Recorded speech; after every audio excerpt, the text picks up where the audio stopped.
안녕하세요. 사연에 빠지다의 DJ 민영입니다. 오늘도 두 가지 사연 준비되어 있으니 재미있게 들어주시고요. 구독과 좋아요 버튼도 꼭 눌러주세요.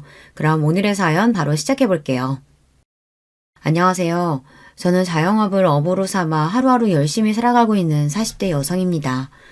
본인 사업장을 꾸려가시는 분이시라면 다들 아시겠지만 장사라는 게 결코 녹록지가 않은 일이죠.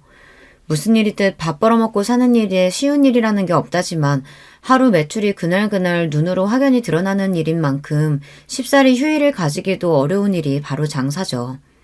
특히 저는 식당을 운영하고 있거든요.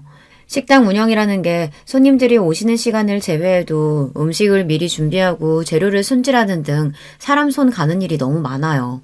하지만 아무리 바빠도 세상 사는 이야기 나눌 존재가 없다는 허전함을 느끼는 건 또 별개의 일이잖아요. 그런 제 헛헛한 마음을 달래주는 것이 바로 이 채널을 통해 듣는 여러분의 사연입니다. 손은 제게 놀리면서도 귀는 여러분들 진솔한 사는 이야기에 쫑긋 집중하고 있자면 수많은 사연을 안고도 씩씩하게 살아가는 여러분께 저 역시 살아갈 힘을 얻기도 합니다. 지금은 식당 일도 손에 있고 이런 생활을 하는데도 제법 익숙해져서 마음의 안정을 찾았지만 사실 홀로서기를 하는 과정이 쉽지만은 않았습니다. 여러분들 앞이니 드리는 말씀이지만 제가 처음부터 홀로 이 식당을 운영했던 건 아니었어요. 평생을 함께할 가족이자 인생의 동반자라고 여겼던 이들과 온갖 역경을 헤치고 처음 시작하게 된 게 이 식당이었어요.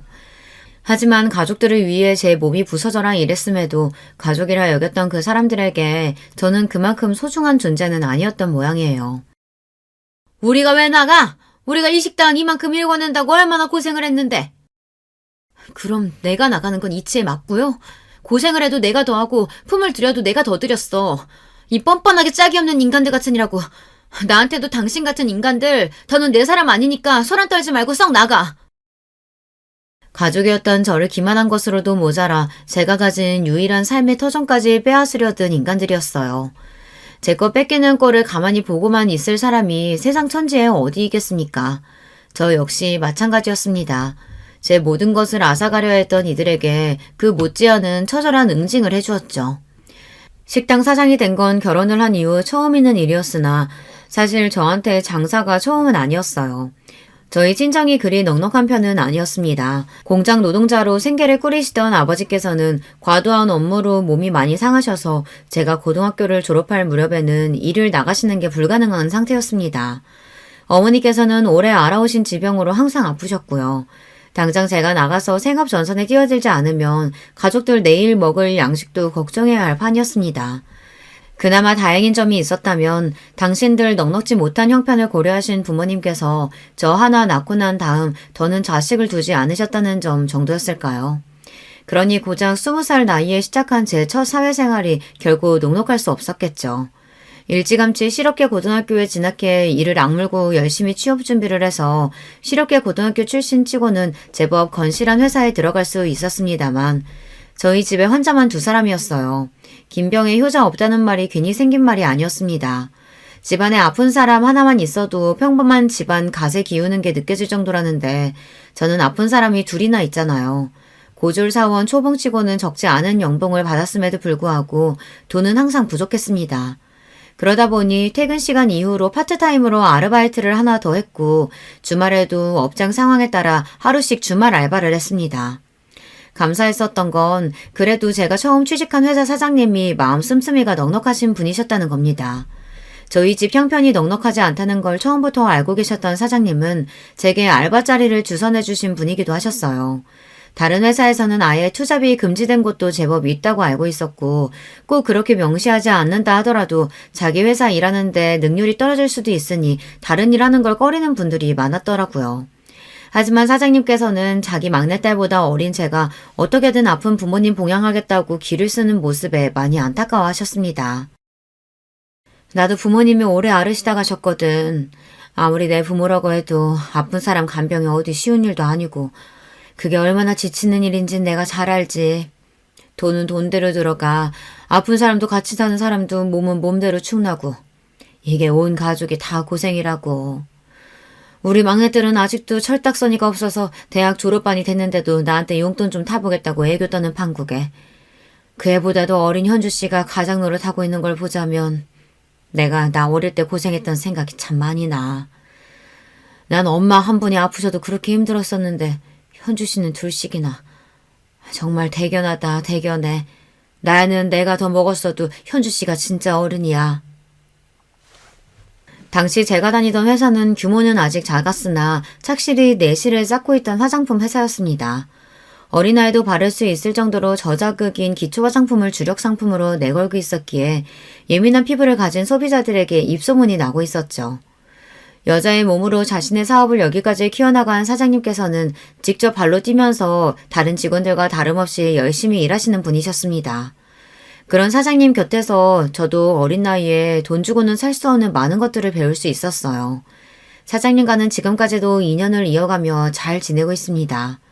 제가 장사를 처음 시작할 때도 조언을 아끼시지 않으셨던 그분은 여전히 제게 롤모델이십니다. 이렇듯 서로 마음을 주고받는데 사이가 가까워지지 않기도 힘들었죠. 사장님께서는 다른 직원들 몰래 사비로 제게 부모님 맛있는 거 사드리라며 용돈을 찔러주기도 하고 때마다 보신에 좋다며 건강식품을 저희 집으로 보내주시기도 했습니다. 현주 씨, 우리 단독 매장 2호점 오픈할 계획 있다는 건 알고 있지? 그래서 말인데 현재 씨가 그쪽 매장 관리를 도와주면서 그 수당 대신에 운영 지분을 추후에 가져가는 쪽으로 일해보는 거 혹시 어떻게 생각해? 당장 돈이 급하니까 저녁에 따로 일까지 하고 있지만 사실 그게 액수가 그리 크지 않잖아. 당분간은 자리 잡느라 쉽지는 않겠지만 매장 성공만큼은 내가 내 회사를 걸고 자신할 수 있어. 사장님이야 당연히 믿죠. 근데 저한테 그렇게 큰 기회를 주셔도 정말 괜찮으시겠어요? 내가 현주 씨 아니면 또 누굴 믿고 이런 일을 맡기겠어? 이래봬도 내가 사업하는 사람이야. 손해보는 짓은 절대 안 한다고. 사장님 말씀대로 돈 들어갈 구석이 천지이니 가리지 않고 닥치는 대로 일을 하고는 있었으나 정규직으로 근무 중인 직장을 제외하고는 일용직이나 다름없었으니 수입이 좋기가 힘들었어요. 그런데도 휴식 시간은 턱없이 부족하니 20대 꽃 같은 나이에도 제 눈 밑에 다크서클이 가실 날이 없었습니다. 사장님은 그게 안쓰러우셨던 거예요. 매장 관리는 돕는 일이라고 해도 사실상 사장님이 매일같이 매장을 들러 확인을 하셨기에 제가 할 일이 그리 많지는 않았습니다. 아직 회사가 그렇게까지 크지 않으니 당장 월급 올려주는 게 녹록치 않아 고민하신 끝에 사장님께서 내신 계책이었어요. 아무리 좋게 보는 직원이라고 해도 고등학교 졸업한 지 얼마 되지도 않는 풋내기한테 운영 지분까지 운운하기가 어디 쉽습니까?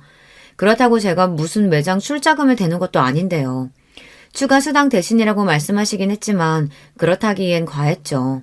물론 사업이라는 게 어떤 변수가 생길지 모르니 100% 성공을 보장하긴 힘들겠지만 신중한 성격의 사장님이 자신 없는 매장을 열 리도 없으셨고요. 그러니까 한마디로 순전히 저 좀 도와주시겠다고 하신 제안이었습니다. 스스로도 참으로 염치가 없다고 느껴졌으나 제 코가 석자이다 보니 사장님 제안을 기쁘게 받아들였어요. 그 길로 저녁에 투잡지던 알바도 그만두고 회사에서 근무하는 시간을 제외하고는 모든 시간을 아낌없이 새 매장 자리 잡는 데 쏟아부었습니다. 저같이 부족한 사람 어떻게든 양지해서 살 수 있도록 배려해 주시는 사장님이셨는데 저도 그 매장 꼭 성공시키고 싶었거든요. 그 무렵 제대로 입소문을 타기 시작한 저희 회사 화장품에 대한 관심도 나날이 높아졌고 2호점 역시 금세 호황을 맞이하게 되었습니다. 현주 씨 정말 고생 많았어. 회사 일에 매장 일까지 정신 없었을 텐데 이렇게 잘해주고. 현주 씨가 정말 내 귀인이다. 이건 내가 전에 약속했던 배당금. 통장에 찍힌 금액을 보고 눈이 튀어나올 뻔했습니다. 3억 원이 조금 덜 되는 거액이었어요. 새 매장을 오픈한 지 채 1년도 되지 않아 괄목할 만한 성장을 했다는 거야. 매일 제 두 눈으로 확인했으니 알고 있었어요. 그렇다고 제가 이런 거액을 가져갈 만한 대단한 일을 해냈다고는 생각이 들지 않았습니다. 아무리 돈이야 많을수록 좋다지만 어릴 적부터 포기하는 법을 먼저 배웠던 저로서는 제 분수에 맞지 않는 돈을 욕심낼 수 없었어요. 사장님, 저 이 돈 못 받아요. 저 같은 평사원이 무슨 능력이 있다고 이런 거금을 받아요. 그 매장 운영하면서 내가 누구를 의지했겠어. 판매직거든 왜 매장 운영에 관여하는 게 우리 줄밖에 더 돼? 게다가 그걸 무급으로 일했는데 이 돈 도로 나 돌려주면 나 악덕사장 되는 거야. 내가 누누이 말하지만 나 사업가야. 절대 이유 없는 돈 쓰는 사람 아니니까 자기도 자기가 노력한 대가는 당당하게 받아. 태어나 처음 만져보는 액수의 돈이었습니다. 언감생심 꿈꿀 수도 없는 금액이었죠. 이제 당장 급하다고 제 몸 갉아가며 무리하지 않아도 된다는 안도감과 함께 태어나서 처음으로 제대로 된 어른에게 보호를 받는 느낌에 눈물이 왈칵 쏟아졌습니다. 사장님, 정말 감사합니다. 돈도 돈이지만 사장님 아니셨으면 제가 지금쯤 어떻게 되었을지도 몰라요. 사장님께서는 제가 살아갈 힘을 주신 거예요. 이 은혜 정말 죽어서도 잊지 않을게요. 정말 감사합니다, 사장님. 이 돈이면 이제 부모님 병원비도 걱정하지 않아도 되겠다는 생각에 너무나 기뻤습니다. 그러나 그런 생각도 잠시, 그로부터 얼마 지나지 않아 아버지께서 먼저 떠나신 후 채 반년도 지나지 않아 어머니까지 제 곁을 떠나셨습니다. 그렇게 돈 없어서 지긋지긋하게 살 때는 아파서 시름시름 고생하시다가 이제 넉넉해지니 효도할 새도 없이 급히 떠나신 부모님이 야속하게 느껴졌습니다. 그간의 고생에 대한 원망과 좀 더 잘해드리지 못한 죄책감 등으로 무너져 내린 저를 감싸 안아주신 것 또한 사장님이셨습니다. 현주 씨가 부모님께 어떻게 했는지 내가 다 잘 알아. 그 누구도 현주 씨보다 더 잘할 수는 없었을 거야. 부모님께서도 그렇게 생각하실 거고. 그동안 정말 고생 많았어, 현주 씨. 사장님이 아니셨더라면 정말 세상에 홀로 남는 기분에 많이 힘들었을 겁니다. 헛헛한 마음을 사장님 위로와 딴 생각할 틈 없는 경무로 채우며 그렇게 부모님을 떠나보냈습니다. 남편을 만났던 때는 여전히 부모님을 떠나보낸 상실감에 허전함을 느끼던 시기였어요. 저희 회사와 거래하던 유통업체 쪽 직원이었던 남편은 처음부터 제게 호감을 가지고 다가왔어요. 하지만 그때까지 바쁘게 돈 벌어 가족들 보양할 줄만 알았던 저는 연애 한번 제대로 해본 적이 없었습니다. 환경 때문이기도 했지만 솔직히 연애국 뭐고 다 귀찮기도 했습니다. 제 성향 자체가 누구랑 왁자지껄하게 어울리는 걸 좋아하는 성격이 아니더라고요. 하지만 그럼에도 이제 하늘 아래 내 가족이 하나도 없다는 것만큼은 외롭게 느껴졌습니다. 남편이 첫눈에 호감에 들었던 건 아니었기 때문에 아마 그런 시기가 아니었더라면 여느 때처럼 남편 호감을 무시했을 거예요. 제 환심을 사겠다며 자잘한 선물을 하고 따뜻한 말 한마디 건네는 게 그때는 참 의지가 되었습니다. 그렇게 물 흐르듯 자연스럽게 남편과 만나게 되었어요. 내가 강무씨 우리 현주한테 잘하나 못하나 두 눈 시퍼렇게 뜨고 지켜볼 거야. 현주 씨는 나한테는 딸이나 마찬가지인 사람이야. 아이 그럼요. 손에 물 한 방울 안 묻히고 귀하게 모시고 살 테니까 걱정하지 마세요, 사장님. 남편은 변죽이 좋은 사람이었습니다. 주변 사람들과의 관계도 좋은 편이었기에 평판이 그리 나쁜 사람도 아니었죠.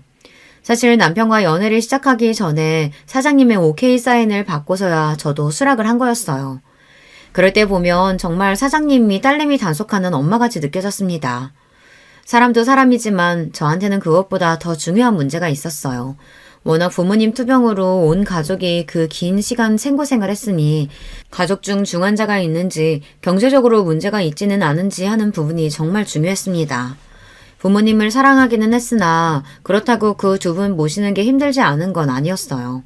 결혼해서까지 시댁에 비슷한 문제가 있어 또다시 그런 고생을 하며 살 생각은 추호도 없었습니다. 그럴 바에야 그냥 평생 혼자 살 생각이었어요. 속물적이라고 욕하실지는 모르겠으나 그렇다고 해도 어쩔 수 없죠. 저랑 비슷한 고생을 해보신 분들은 아마 공감하실 겁니다. 그 점은 남편에게도 처음부터 확실히 했습니다. 더는 그런 고생을 하고 싶지도 않고 나 역시 내 배우자 될 사람에게 그런 짐은 지우지 않을 거라고 말이죠. 남편 역시 제 사정을 듣더니 이해를 하더라고요. 결혼이 사랑만으로 되는 건 아니라는 생각에는 처음부터 동의했던 저희 두 사람이었습니다. 크기는 작지만 아버지께서 지금까지 안정적으로 사업을 하고 계시고 부모님 두 분 모두 감기 한번 크게 앓으신 걸 본 적이 없을 정도로 건강하세요.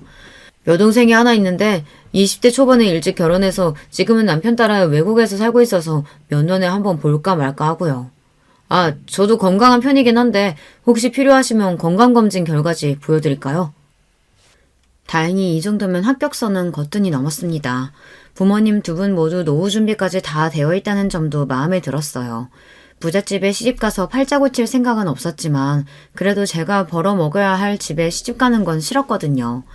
남편도 자기 일 잘해서 월급 꼬박꼬박 잘 받고 있으니 이만하면 결혼 상대로 나쁘지 않겠다고 생각했습니다. 양친 모두 안 계신다는 게 좀 마음에 걸리네. 우리 아들 장가 가서 장모님 사랑도 좀 받아봤으면 했는데 엄마는 무슨 그런 소리를. 부모님 일찍 돌아가신 게 현주 씨 잘못이야. 어린 나이에도 정석과 부모님 모신 것만 해도 대견한 사람을. 시어머니 되실 분이 저한테 제대로 된 친정이 없다는 걸 꼬투리 잡아 걸고 넘어지셨으나 남편이 단박에 말을 끊어버렸습니다. 결혼이야 마음 맞는 사람 만나서 하면 좋고 아니어도 별 상관없다고 생각한 저와는 달리 남편은 결혼에 목숨을 걸고 있었습니다. 저한테 트집 잡아봐야 저는 영 가망이 없겠다 싶으면 정리할 생각도 있었으니 손해볼 건 어차피 당신 아들뿐이었어요. 그렇게 며느리 귀 한번 눌러보겠다는 시어머니 시도는 수포로 돌아가고 그 이후로는 별다른 문제 없이 수월하게 결혼에 골인했습니다. 결혼 전에 경제적인 문제에 관해서도 집이나 생활비 같은 건 서로 각출하기로 하고 서로의 수입은 각자 관리하기로 합의를 했기 때문에 집을 합쳤다는 것 외에는 생각보다 많은 부분이 바뀌지는 않았습니다. 결혼 전 제가 목돈을 제법 모아놓았다는 것도 굳이 남편에게 미리 밝히지는 않았어요.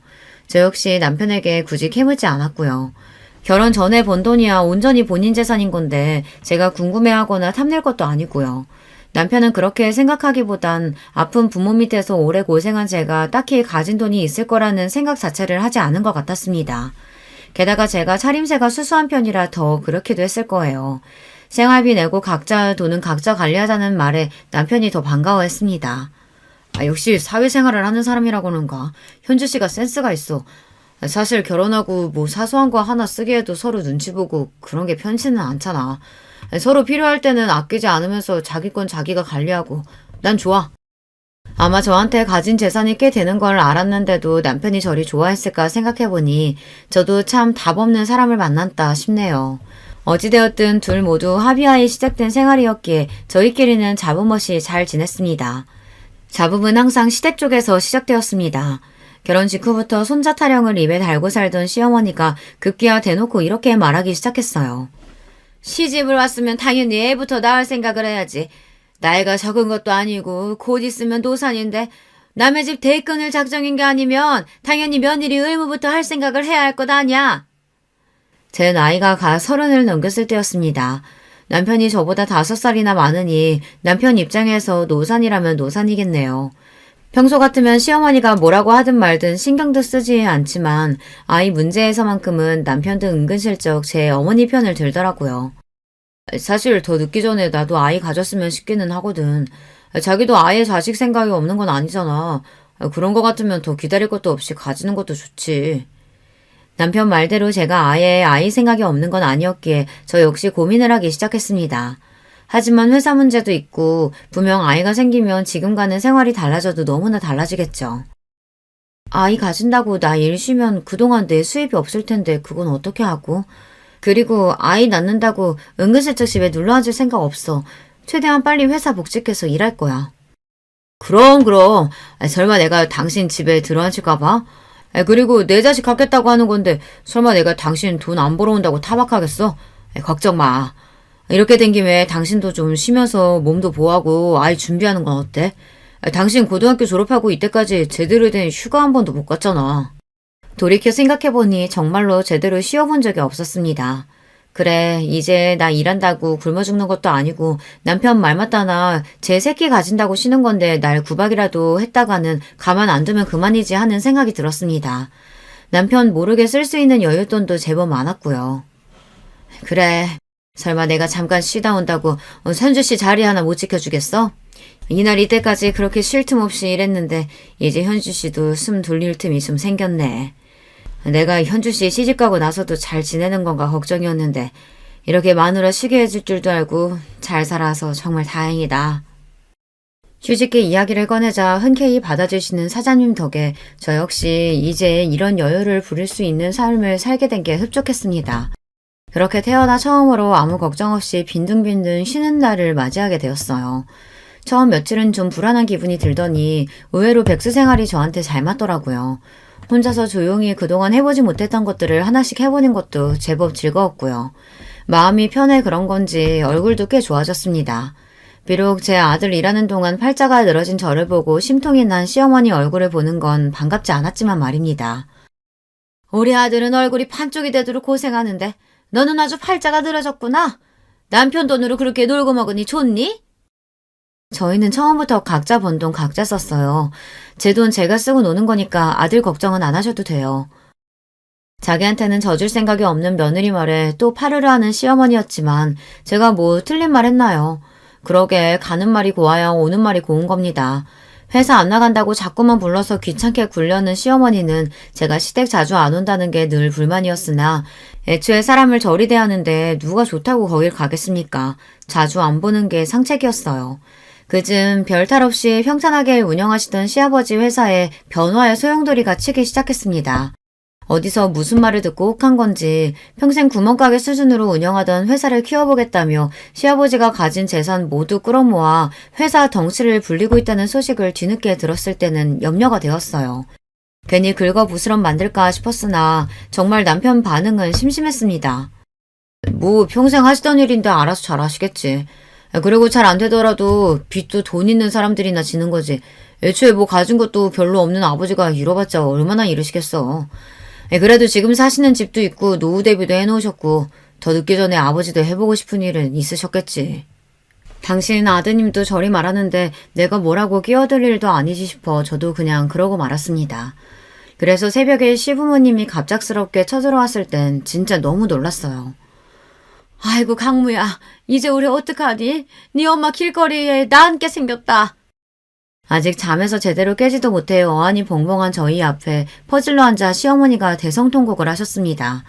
이게 다 무슨 일인가 싶어 정신을 못 차리고 있는데 시아버지가 뒤쪽에서 나라 잃은 표정으로 죄인처럼 서 있는 게 눈에 들어왔어요.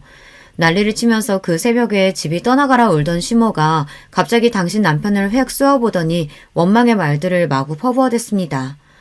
그러니까 갑자기 무슨 팔자에도 없는 사업 확장이야. 다 늙어서 이날 이때까지 사업가로 큰 재미도 못 봤으면서 내 능력치가 여기까지겠거니 생각하고 있는 거나 잘 쥐고 있을 생각을 했어야지. 이제 어쩔 거야. 집이고 뭐고 다 넘어가고 그나마 가진 재산 빚잔치 하면 당장 땡천 한 푼도 없는데요. 당장 어디서 살 거냐고. 그러니까 그 무리를 해서 키워놓은 시아버지 사업이 결국에는 엎어졌다는 겁니다. 남편 말만 들었을 때는 남은 여유자금으로 벌인 일인 줄 알았는데 시부모님이 살고 있던 집에 빚까지 좀 졌더라고요. 집은 이미 경매로 넘어간 후였어요. 두 분 가진 걸 전부 다 털어막으면 어떻게 빚은 해결할 수 있겠지만 그동안 모아둔 거 전부 박박 긁어야 겨우 수습이 가능한 수준이었습니다. 노후자금으로 마련한 건 역시 그렇게 한순간에 날아가 버렸죠. 땡전 한 푼 남은 것 없다는 시어머니의 말은 과장이 아니었어요.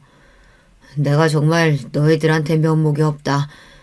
그래도 당장 일이 이렇게 되었으니 어쩌겠니? 당분간만이라도 너희들한테 신세 좀 질 수 없겠니? 자다 날벼락 맞은 기분에 기가 막혔습니다. 일단 당장 갈 곳이 없는 시부모님 내쫓을 수도 없으니 다른 방에 자리를 펴드리고 와서는 남편과 마주 앉았습니다. 오늘이야 사정이 저리 되었으니 어쩔 수 없지만 나 당신 부모님이랑 한 집에서 못 살아. 아버님이면 또 몰라도 어머님까지.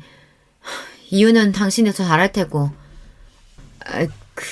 우리 엄마가 당신한테 한 짓이 있으니 싫은 거야 당연히 이해하지만 그렇다고 나이 드신 분들 어디 갈 데 있다고 나가시라 그래.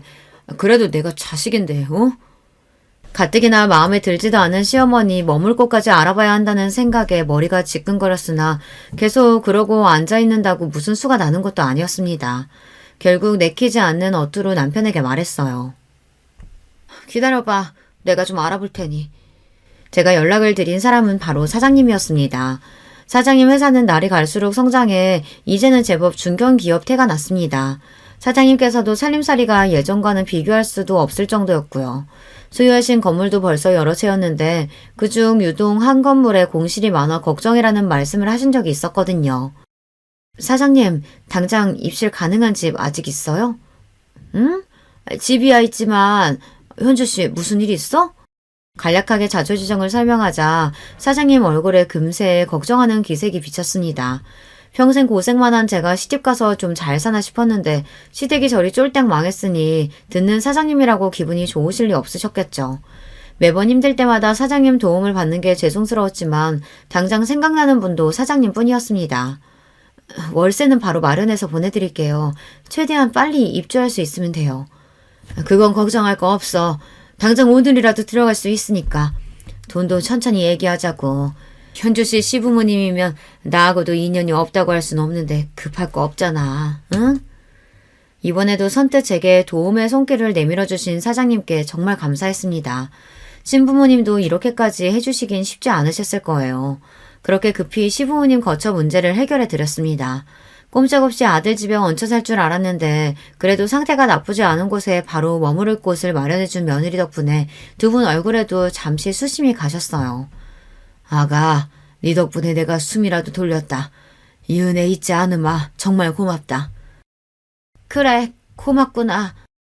늘 틱틱대던 시어머니도 그래도 제 덕에 고생을 덜은 줄은 아시는 건지 드물게 감사 인사를 하셨습니다.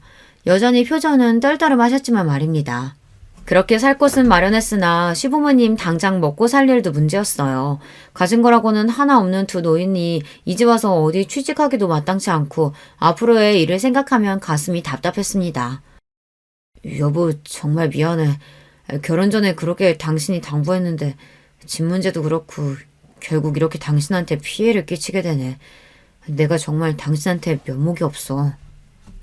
자기 잘못도 아닌 일을 가지고 제 앞에서 죄인이 된 남편을 보자니 아픈 부모님 때문에 항상 돈이 없어 서러운 일을 수도 없이 겪어야 했던 지난날의 제가 떠오르더군요.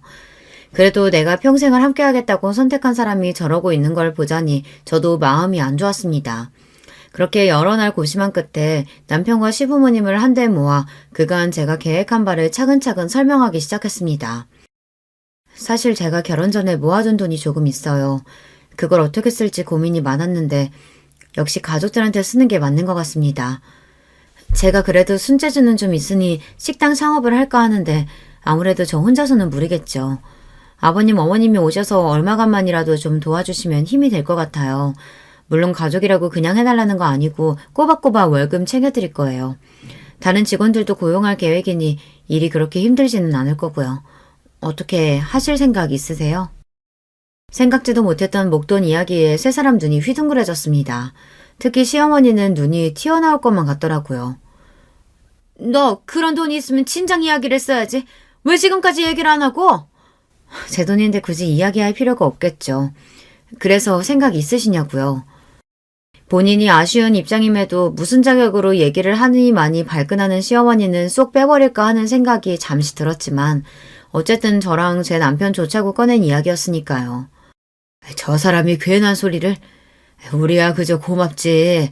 우리 같은 뒷방 늙은이 일감도 주고 월급도 준다는데 그렇지 않아도 내 사업이 그리 되고 나니 그렇게 들러붙던 인간들도 다 떠나고 돈 한 푼 빌리기가 쉽지 않았다.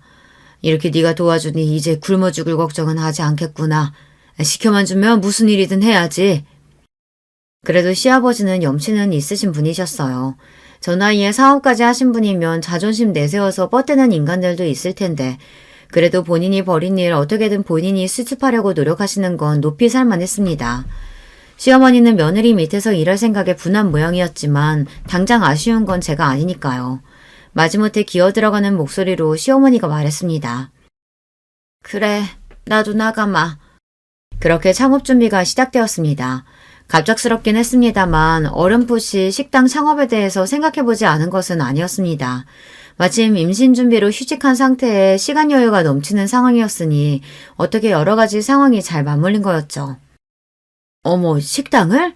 하긴 현주 씨 손이 워낙 야무져야지. 그래도 창업이라는 게 쉬운 일이 아닐 텐데 그나저나 현주 씨 같이 유능한 직원이 그만두면 아쉬워서 어째? 창업을 하게 되었으니 회사 생활을 완전히 정리해야 해서 말씀드렸더니 사장님께서 많이 아쉬워하셨습니다. 그러면서도 저의 새 출발을 진심으로 축하해 주시는 사장님이었어요. 다른 그 누구보다 사장님의 지지가 큰 힘이 되었습니다. 저기 자기 여윳돈이 대체 얼마나 되는 거야? 식당 인테리어도 그렇고 돈이 한두 푼 드는 게 아닐 텐데. 나도 있는 돈 없는 돈 다 긁어모아 탈탈 털었어. 5억 조금 안 될 거야. 내 전 재산 다 쏟아부으니까 이 식당 꼭 성공해야 돼. 5억? 5억이라는 말에 금방이라도 남편이 뒤로 넘어갈 것 같더라고요. 사실 가진 돈은 5억이 좀 넘었으나 저도 마지막 믿는 구석은 있어야죠.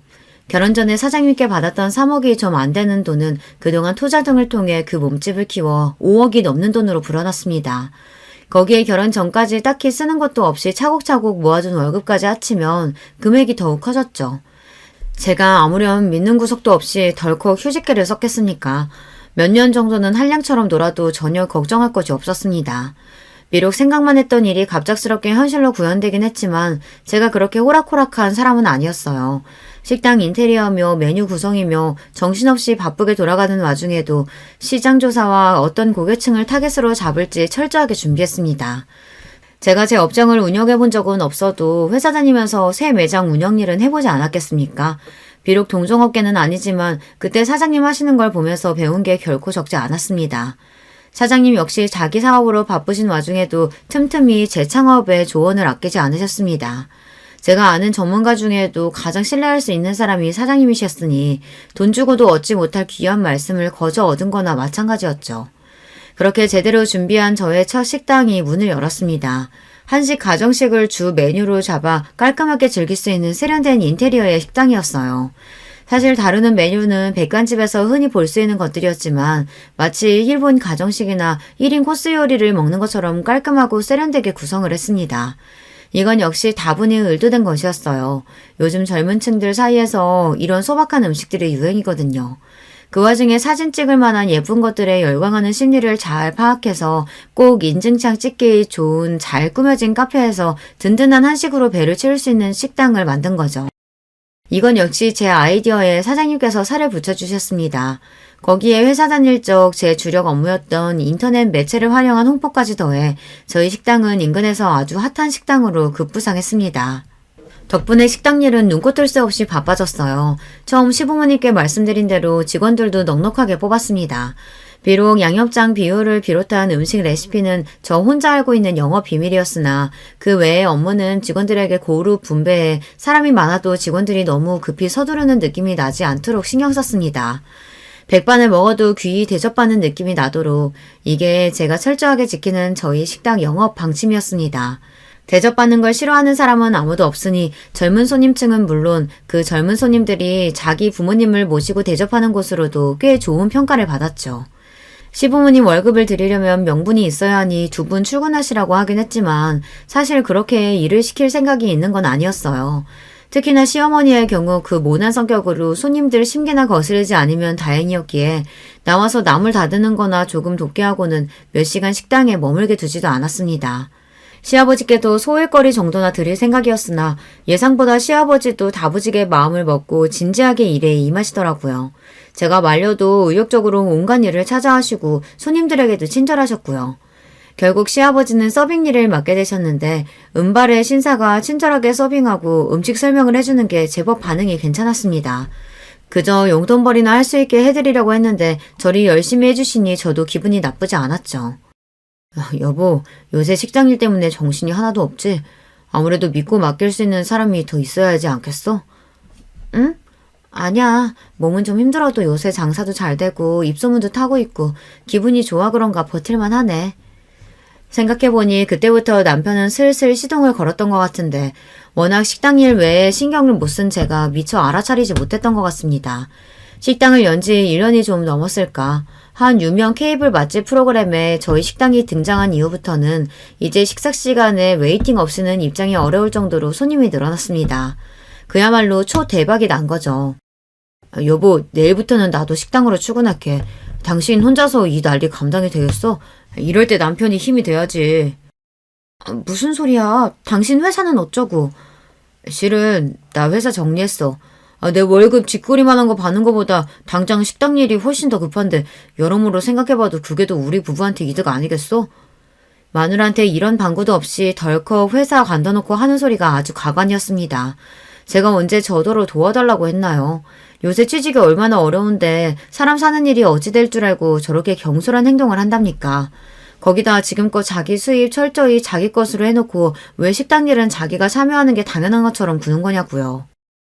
한마디 상의 없이 멋대로 결정해놓고 내 식당은 왜 제 집 지나들듯 마음대로 출근하니마니 하는 건데 당신 정말 내가 우스워? 그러고 며칠간 남편과의 냉전이 이어졌습니다. 쉽사리 화를 풀지 않는 저에게 남편이 기가 팍 죽어서는 우는 소리를 했어요. 나는 정말로 자기 생각한다고 그런 거야. 우리 부모님도 식당 나가서 일손 거두시는데 남편이 돼서 당신 고생하는 거 뻔히 알면서 가만히 있기도 그랬다고. 그리고 사표는 진작 수리됐는걸. 그러지 말고 화 풀어라. 자기야, 응? 속이 뒤집힐 지경이었지만 직장도 없는 마당에 저 인간을 놀려봐야 또 뭐 하겠습니까? 이건 남편이 아니라 왼수가 따로 없었어요. 그렇게 울며 겨자 먹기로 남편까지 식당에 출근하게 되니 이제 온 시댁 식구들이 식당에 불터서 먹고 사는 판국이었습니다. 시아버지야 열심히 일을 하신다곤 하지만 아무래도 경력 있는 다른 직원들 따라가기는 쉽지 않았죠. 게다가 월급도 다른 직원들보다 거의 배는 챙겨드리고 있었어요. 얄밉긴 하지만 시어머니 역시 마찬가지였죠. 사실상 제가 시댁 생활비를 대는 거는 다름없었습니다. 서로 짐이 되지 않는 깔끔한 결혼 생활을 하자며 결혼 전 남편과 한 약속이 무색했습니다.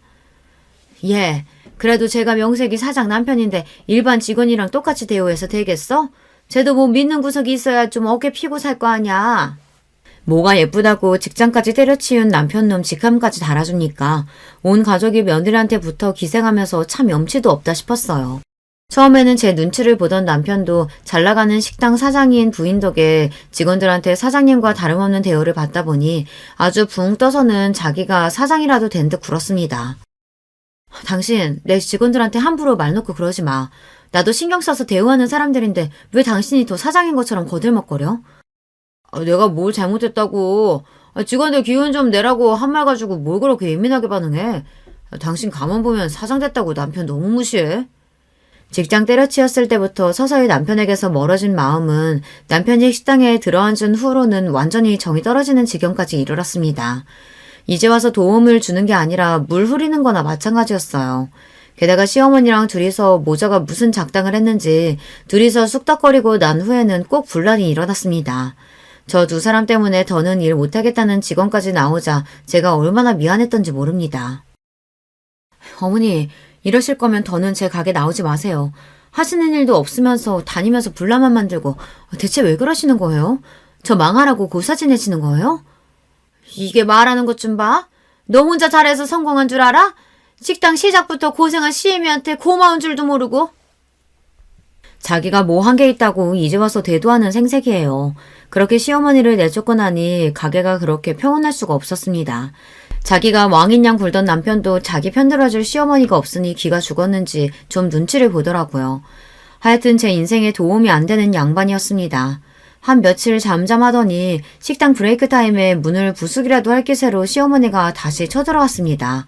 또 무슨 사람 기가 막히고 코가 막히는 소리를 하려나 팔짱을 끼고 보고 있는데 시어머니가 저한테 서류 봉투 하나를 착 집어던졌어요. 이혼 서류였어요. 이게 뭐예요? 그 사람이 나랑 이혼하겠대요? 우리 효자 아들이 제 마누라가 지 어미한테 하는 짓을 봤는데 그럼 그냥 넘어가겠어? 아주 돈 버는 유세는 혼자 다 떨고 이제 우리 아들한테도 이 식당 지분 있으니까 너 같은 막대 먹은 며느리 더 볼 것도 없다. 꼴랑 5억 가지고 그 유세를 떨었으니 그 돈대로 그대로 돌려주마. 그거 먹고 떨어져. 뭔 전식 나간 소리예요 이게. 제 아들놈한테 무슨 식당이 지분이 있으며 5억 줄 테니 이혼하라고 하는 건 또 무슨 소리고요. 입을 열수록 전입 가경이었습니다. 며느리한테 빌려먹는 주제에 돈 5억은 또 어디서 났고요. 그동안 며느리 돈 받아서 겨우 먹고 살았으면서 참 뻔뻔하기가 우스울 지경이네요. 저 아니면 돈 나올 구멍도 없으시면서 어머님한테 5억이 웬 말이에요? 내가 달라면 이거 줄 능력은 되시고요. 내가 능력이 왜 없어?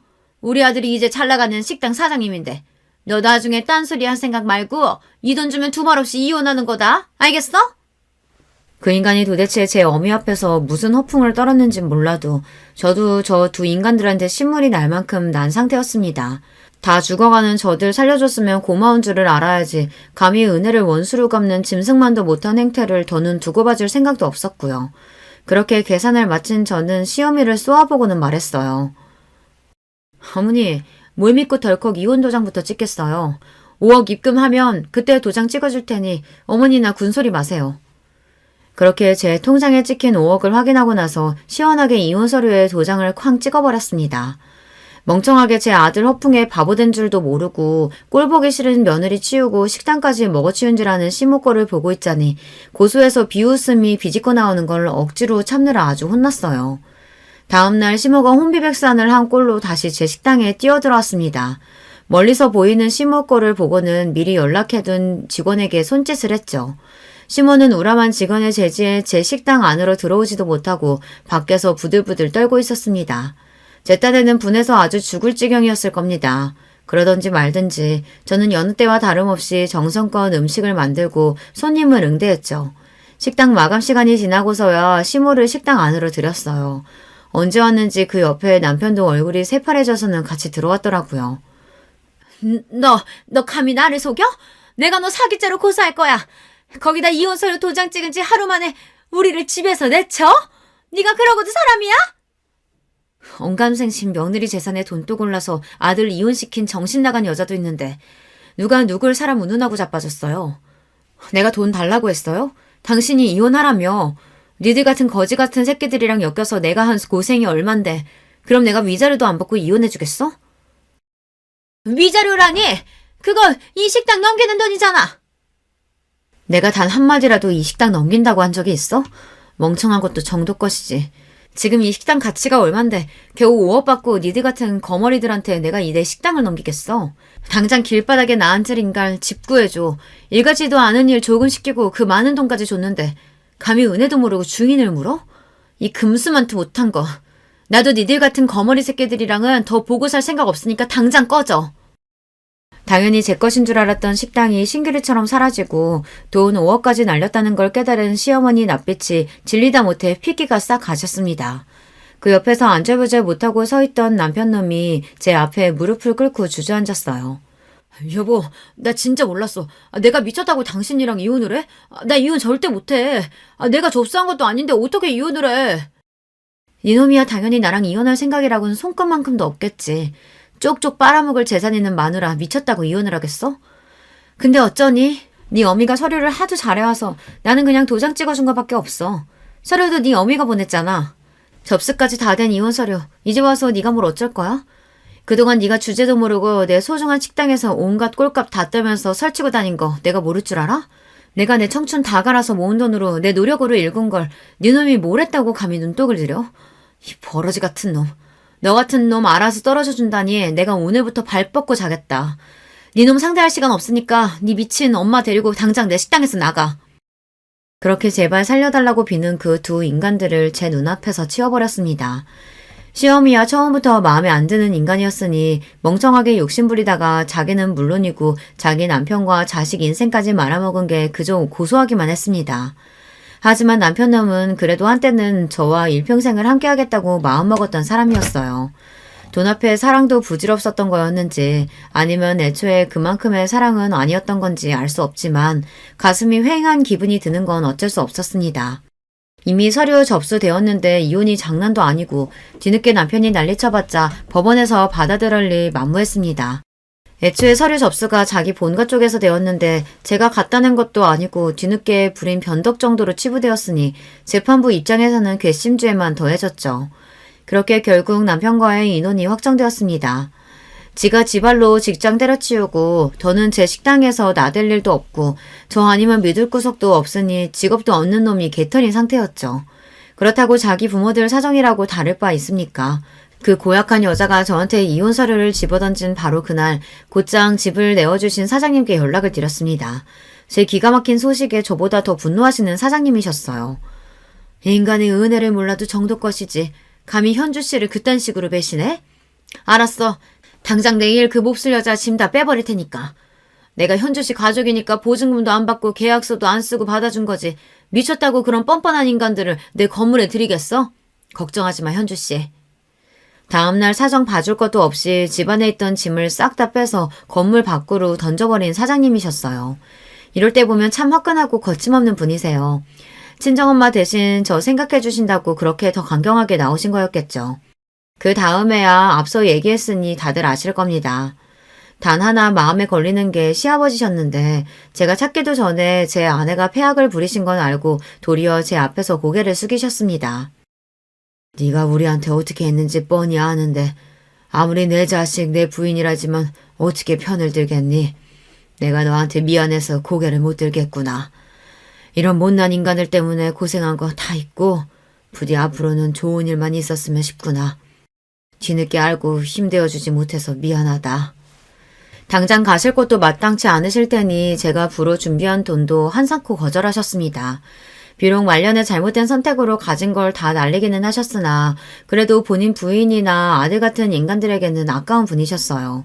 알고 보니 저한테 보낸 5억은 그 시험이라는 여자가 자기 아들이 유명 식당 주인이라며 사기쳐서 지인들한테 뜯어낸 돈이었어요. 모자란 돈 일부는 사채까지 썼다더군요. 그 여자 앞으로 걸린 송사가 한두 개가 아니었습니다. 그 여자가 자기 주제로 갚지도 못할 돈을 뜯어냈으니 결국 실형을 살게 되었다고 하는데 오히려 그 여자한테는 그 편이 나을 겁니다. 출소했다가 사채업자들한테 무슨 짓을 당하게 될 줄 알고요. 그래봤자 이제는 저랑은 상관없는 남의 일이지만 말입니다. 폭풍같이 휘몰아친 여러 가지 일들이 정리되고 나니 지금은 오히려 차분히 제 할 일을 하며 지내고 있어요. 식당도 이제 완전히 안정적인 노선으로 들어섰고 여전히 사장님처럼 저를 진심으로 위해주시는 귀한 인연들과 함께하니 정신건강도 훨씬 좋아졌어요. 지금은 그저 오늘만 갖기를 바라며 하루하루를 살고 있습니다. 듣고 있자면 기가 막힌 제 이혼 이야기는 여기에서 마무리합니다. 긴 이야기 끝까지 함께 해주신 여러분 모두 감사드려요. 안녕하세요. 저는 서울에서 아내와 사는 60대 초반의 남자입니다. 오늘은 저한테 일어났던 사연을 제보하려고 해요. 이 이야기는 저뿐만이 아니라 우리 가족의 인생이 다 포함되어 있을 정도로 큰 사건이었습니다. 그래도 이제 이런 얘기를 웃으면서 할 날이 오다니 인생 오래 살고 볼 일이네요. 여러분도 살면서 억울하거나 배신당했던 기억이 있으세요? 혹은 괘씸했던 경험이요. 만약 하나라도 해당하신다면 오늘 제가 제보하는 사연에 공감을 많이 하실 것 같습니다. 그럼 바로 시작할게요. 진영아, 아빠 네 형이랑 배 타고 고기 잡으러 갈 거야. 성희한테 말해놓을 테니 학교 끝나고 와서 성재랑 삼겹살 구워서 밥 먹어라. 밥 든든히 먹고 엄마 가게 일도 도와주고. 알겠지? 성재는 올 필요 없으니까 너만 가게로 가. 그럼 아버지 다녀온다. 네, 알겠어요, 아빠. 언제나 안전이 제일 우선인 거 알죠? 할머니가 바다는 사람이 이길 수 있는 존재가 아니라고 했어요. 그러니까 형하고 무리하지 말고 조심히 다녀오세요. 아휴, 할머니 돌아가시니까 이제 진영이 네가 잔소리 담당이냐? 알겠어. 우리 작은 아들 무서워서 아빠가 형이랑 조심히 배 탈게. 성희 누나 집안일 많이 하며 적당히 하라 그래. 우리 집은 집안 대대로 배를 타는 가문이었어요. 제가 아주 어렸을 때 할아버지가 아빠와 배를 탔었고 할아버지가 돌아가시고는 형이 아버지랑 배를 탔습니다. 아버지한테 듣기로는 아버지가 어릴 때도 증조, 고조 할아버지가 다 배를 타셨다고 해요. 바닷가에 자리 잡고 살아서 아무래도 바다와 관련된 일을 했습니다. 그리고 우리 집은 동네에서 배가 가장 많은 집이었어요. 워낙 성실히 일하시는 집안 어른들 덕분에 먹고 사는 걱정은 하나도 없었답니다. 누나! 성희 누나! 성재랑 나왔어. 아, 배고프다. 누나 뭐 하고 있었어? 아버지가 누나 너무 힘들게 일하지 말라고 하셨어. 바다 그만 닫고 우리 삼겹살 먹자. 왔어? 공부하느라 수고했어. 누나가 다 준비했으니까 너희는 그냥 앉아있어. 밥도 이미 해놨고 김치랑 다 꺼내놨거든. 성재야, 밥 먹고 진영이랑 사모님 가게 가서 일 도와드려. 알겠지? 아니야 누나. 아버지가 성재 데리고 오지 말라고 했어. 그리고 엄마도 성재 오면 내쫓는 거 알잖아. 그러니까 성재는 밥 먹고 쉬어. 나 혼자 가는 게 나도 편해. 성재랑 학교에서도 집에서도 붙어있는데 가게까지 같이 가라고? 아, 싫어. 그래도 내가 이렇게 식모로 일하면서 동생까지 같이 사는데 항상 죄송스러워서 우리 성재 학비도 내주시고 용돈도 주시고 내가 너무 미안해서 그렇지. 안 그래 성재야? 누나가 항상 말했지? 진영이네 가족분들에게 감사하면서 살아야 해. 알지. 그러니까 우리 일단 밥 먹자. 나 배고프다. 삼겹살을 앞에 두고 이러는 거 고문이야. 일단 밥 먹으면서 말하자. 우리 집에는 식모로 일하는 성이라는 누나가 있었어요. 사실 식모가 필요해서 구한 건 아니었습니다. 우리 어머니는 횟집을 크게 하셨는데 거기서 성희 누나의 어머니가 일하셨어요. 그러다 병에 걸려서 돌아가셔서 성희 누나와 동생인 성재는 고아가 되었습니다. 홀어머니라 오갈 데가 없는 성희 누나를 우리 부모님이 집에서 식모로 일하도록 고용한 거였죠. 성재가 마침 저와 동갑이라 우리 집에서 같이 살며 형제처럼 지냈답니다. 저도 형이 있었는데 이렇게 넷이 바닷가에서 산책도 하고 같이 놀러 다니며 매우 친하게 지냈죠. 엄마, 저 왔어요. 와, 오늘 손님이 왜 이렇게 많아요? 휴가철이라 그런가? 단체 손님이 여러 팀이네. 이모, 그거 저 주세요. 제가 서빙할게요. 진영이 왔어? 아유, 그러게. 오늘 너무 바쁘다. 정신없어서 지금이 몇 시인지도 모르겠어. 성재랑 성이 밥은 먹었대? 아유, 너희 아버지랑 진석이는 왜 소식이 없니? 곧 오겠다. 네, 누나랑 성재랑 같이 삼겹살 먹었어요.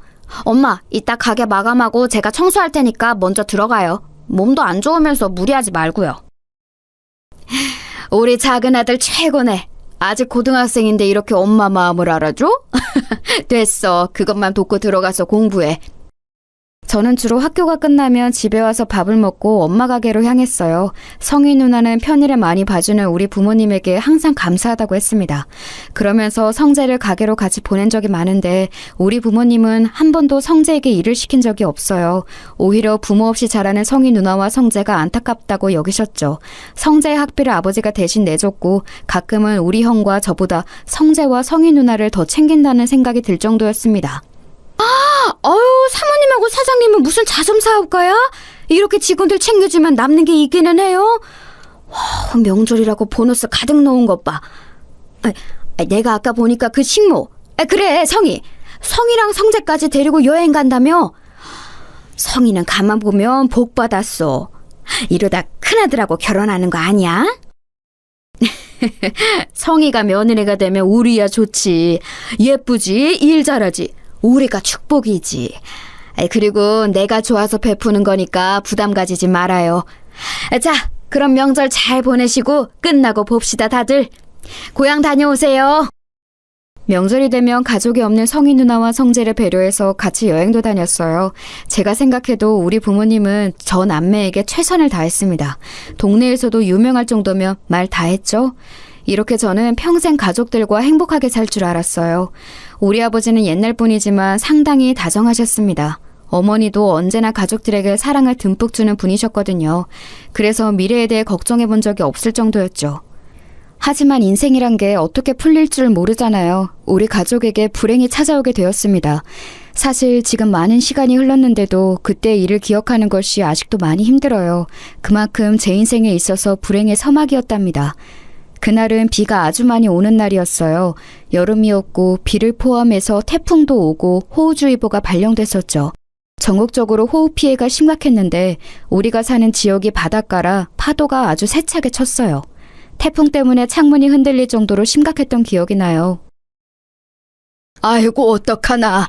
옆집 김씨가 지금 바다에 있다고 난리야. 내가 배를 탄 경험이 제일 많으니까 빨리 가서 김씨를 구해올게. 다들 나오지 말고 꼼짝 말고 집에만 있어. 알겠지? 무슨 소리 하는 거예요? 절대 안 돼요. 당신 나갈 생각 하지도 말아요. 지금 김씨 구하러 가다가 당신이 죽어. 안타깝지만 이런 날씨에 배를 타고 간 게 잘못이지. 당신 나가기만 해봐. 나도 같이 갈 거야. 어휴, 이 사람아. 그래도 우리가 김씨랑 얼마나 깊은 사이인데 이래? 사람이 이럴 때일수록 돕고 살아야지. 김씨 어머님이 지금 뒤로 넘어가셨어. 내가 제일 배를 잘 타니까 얼른 가서 김씨 데리고 올게. 아버지, 그럼 저도 같이 가요. 저도 아버지랑 같이 배 탄 경험 많잖아요. 아무리 그래도 아버지 혼자 보내는 건 절대 안 돼요. 엄마, 저도 같이 갈게요. 진영아, 엄마 못 나오게 막아. 성재야, 너도 부탁해. 안 돼, 안 돼. 안 된다고. 마다를 무슨 수로 이기려고 그래. 돌아오라고. 여보, 진서가. 이거 놔. 진영아, 성재야, 이거 놔. 엄마는 기를 쓰고 아버지와 형을 말렸어요. 하지만 워낙 고집이 센 아버지를 말릴 수 없다는 것은 저도 이미 알고 있었습니다. 형은 나가면서 저한테 걱정하지 말라며 어깨를 두드려 주었어요. 엄마는 거의 기절 직전까지 가셨고 저도 너무 걱정되어 손톱을 물어뜯으며 아버지와 형을 기다렸습니다. 그런데 너무 상황이 안 좋았어요. 아버지와 형이 김씨 아저씨를 구하러 바다에 나간 순간 거짓말처럼 비가 더 세차게 내리기 시작했습니다. 아이고, 내 남편 어떡해. 내 아들. 아이고, 돌아오라고. 급기야 엄마는 집에서 뛰쳐나가 아버지를 애타게 불렀어요. 하지만 슬프게도 아버지와 형은 싸늘한 죽음으로 땅에 도착했습니다. 김씨 아저씨를 구하러 나갔다가 결국 죽은 사람이 늘어난 셈이었어요. 그리고 우리 집은 너무 슬프게도 안 좋은 상황이 계속 이어졌습니다. 아유, 안타까워서 어째. 얘 진영아, 너희 엄마 지금 남편하고 큰아들 잃고 제정신이 아니야. 저러다 뭔 일 나겠어. 또 초상 치르게 생겼어. 아유, 어떡하니. 지금 가게가 문제가 아니잖아. 너는 아직 고등학생이고 주변에 어른도 없고. 아유, 어떡해. 여보, 진소가 우리 큰아들 밥 먹어야 돼. 곧 있으면 우리 남편하고 큰아들이 가게 올 거야. 그러니까 밥을 차려야겠다. 엄마, 정신 차려. 아버지랑 형은 이제 없어. 엄마, 이제 우리끼리 살아야 해. 지금 엄마 며칠째 아무것도 안 먹고 있잖아. 제발 엄마. 엄마는 말 그대로 아버지와 형을 잃고 정신이 나가버렸어요. 가게에 손님이 와도 아는 척도 하지 않았죠. 예전에는 친절하게 웃는 얼굴로 장사했는데 가게에는 관심이 전혀 없었어요. 결국 횟집은 그렇게 문을 닫고 말았습니다. 사실 바다에 가서 고기를 잡는 아버지와 형이 없으니 당연한 결과였어요. 당장 우리 가족은 생계가 끊기게 되었습니다. 다행히 가게에서 일했던 이모들이 폐업할 때 많이 도와주었어요. 반쯤 정신이 나간 엄마를 옆에서 많이 챙겨주었죠. 문제는 성희 누나와 성재였습니다. 저기 진영아, 내가 이런 말 하는 게 나도 어려운데 지금 3달째 돈을 못 받고 있어. 물론 상황은 너무 안타까운데 내가 돈도 못 받고 이렇게 식모로 일할 수는 없잖아. 물론 재워주는 건 고마운데 돈을 무보수로 이렇게 일하는 건 나도 더는 안 될 것 같거든. 밀린 돈은 언제 줄 거야? 누나, 너무한 거 아니야? 우리 아버지가 갈 곳이 없는 누나랑 성재 집에서 재워준 기간이 5년이 넘어. 막말로 누나가 우리 집에서 일하면서 뭐 얼마나 힘들었는데. 말만 신모지 사실상 한 거 별로 없지 않아? 밥도 주로 가게에서 먹어서 누나가 한 거라곤 청소랑 빨래뿐이잖아. 그것도 우리 엄마가 누나 고생시키는 거 싫어서 몰래 한 적 많은 거 나도 알아. 어머, 너 무슨 말을 그렇게 하니? 나도 그래서 항상 감사하게 생각했어. 그래도 내가 아예 가만히 있었던 건 아니잖아. 나도 최선을 다했는데 너야말로 그렇게 말하면 내가 뭐가 되니? 됐고, 그럼 3달 월급 빨리 내놔. 만약 안 주면 경찰에 신고할 거야. 뭐? 경찰? 진짜 인간이 이래도 되는 거야? 지금 우리 엄마 상태 보고도 몰라? 사람이 밥도 안 먹어서 지금 뼈만 남았어. 생계가 끊겨서 모은 돈으로 겨우 사는 거 안 보여? 누나가 그러고도 사람이야? 이성이 네가 그러고도 사람이냐고! 야 미친 새끼야. 너 왜 우리 누나한테 소리를 질러? 다 떠나서 이 일한값은 당연히 줘야 하는 거 아니냐? 왜 우리 누나한테 화풀이야? 우리 누나가 네 아빠랑 형 죽였어? 뭐? 야 이성재, 너도 진짜 그러는 거 아니야. 우리 아빠가 네 학비 다 내줬던 건 까맣게 잊었냐? 와, 진짜 어떻게 사람들이 이러냐. 받을 때는 넙죽 받아놓고 이렇게 단물 다 빼먹으니까 본색을 드러내? 기어코 저와 성재는 주먹 다툼까지 하게 되었어요. 우리의 싸움을 말리러 온 주민들은 이미 다 사정을 아는 동네 사람들이었죠. 그래서 성희 누나와 성재에게 나서서 뭐라 하기도 했답니다. 하지만 그 둘은 아는 척도 하지 않았어요. 그렇게 성희 누나와 성재는 하루아침에 우리 집을 떠나게 되었습니다. 그때 들었던 감정은 배신감과 허탈함이었어요. 물론 대가를 많이 바라고 우리 아버지가 베풀었던 것은 아니에요. 하지만 그래도 사람이 상도덕이라는 게 있잖아요. 저라면 절대 그렇게 행동하지 않았을 거예요. 집에는 정신이 나간 엄마와 저만 남게 되었습니다. 그런데 더 황당한 일이 일어났어요. 진영아, 세상에 너 그 얘기 들었니? 성희 말이야, 성희. 그 동네 양아치 동석이랑 살림 찹쳤대. 결혼식도 안 올렸는데 혼인신고했다더라. 성재도 같이 살더라고. 그 동석이 걔잖아. 그 너희 가게에서 일하다 횡령으로 쫓겨난 놈. 뭐라고요? 그 동석이 형이랑 성희 누나가 부부라고요? 와, 아주 배신자끼리 잘 만났네요. 무슨 낯짝으로 우리 동네에서 계속 사는 거래요? 부끄럽지도 않나? 그러니까 말이야. 성희 그년이 가만 보면 아주 여우야. 너희 집에서 나오자마자 그렇게 동석이랑 결혼했어. 아니, 그래서 말인데 너 집에 도둑 맞은 거 없나 잘 봐. 금고 같은 거 안 털렸어? 주민의 제보로 저는 성희 누나가 우리 집에서 일하다 쫓겨난 동네 양아치와 결혼했다는 것을 알게 되었습니다.